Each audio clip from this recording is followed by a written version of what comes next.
Coastal tides are beautiful, but reform tides can be anything but. On November 14, 1991, then President of Argentina, Carlos Menem, boasted to a joint session of U.S. Congress about his government's deep and ambitious reform agenda.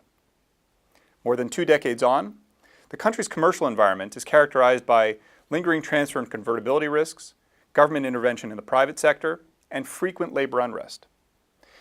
This juxtaposition illustrates the ebbs and flows of any country's move towards greater market reform. Developments of the last few years have raised expectations on fiscal, structural, institutional reforms in countries the world over.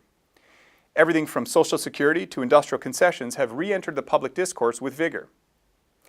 But as growth pauses in markets from India to Brazil, many are questioning policymakers' ability and willingness to push through some of these changes. Are we witnessing another ebb, or does the current wave of reform still have sufficient momentum to wash ashore new opportunities for Canadian business? At first glance, recent events are not promising. Brazil's potential remains trapped beneath the infamous Custo Brasil, and the re-election of the Rousseff administration portends more of the same. While the Peña Nieto government has managed to pass watershed reforms, Mexican voters appear far more concerned with the country's thus far lukewarm recovery, raising the specter of reform fatigue there. India's prospects continue to be plagued by transportation bottlenecks, bureaucratic delays, and a parliament reluctant to pass certain reforms.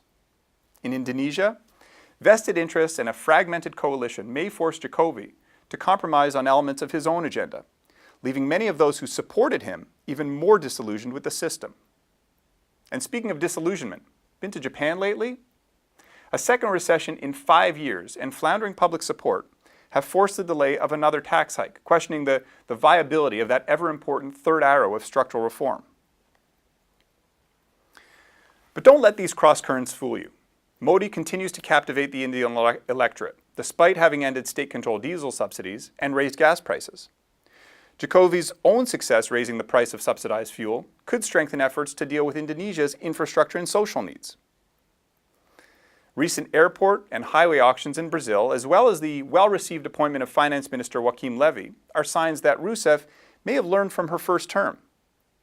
Meanwhile, there are strong indications that Mexico's economy is starting to gain momentum, and the implementation of recent reforms will only enhance competitiveness going forward.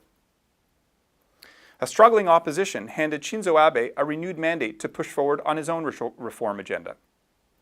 As the effects of April's tax hike fade and required inventory rebuilding boost production, a return to growth in Japan could help usher in the missing bow to Abenomics' 3 arrows, income growth, thus setting the stage for that ever-elusive virtuous cycle.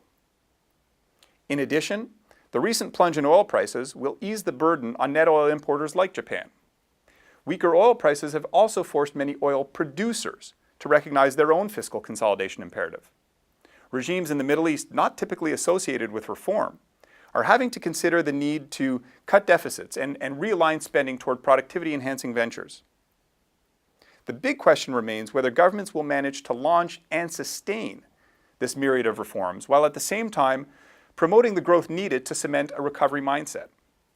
But if, as we believe, a sustainable global recovery is already taking hold, courageous leaders will be further emboldened in their efforts to pass and implement needed reforms.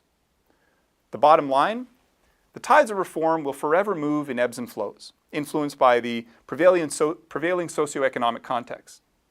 But while there will always be outliers, and one should pay close attention to ratings differentiation, the current wave of reforms still has momentum. If so, this will have the capacity to deliver enormous wealth to host countries and reveal substantial opportunities for Canadian companies. Until next time, I'm Stuart Bergman.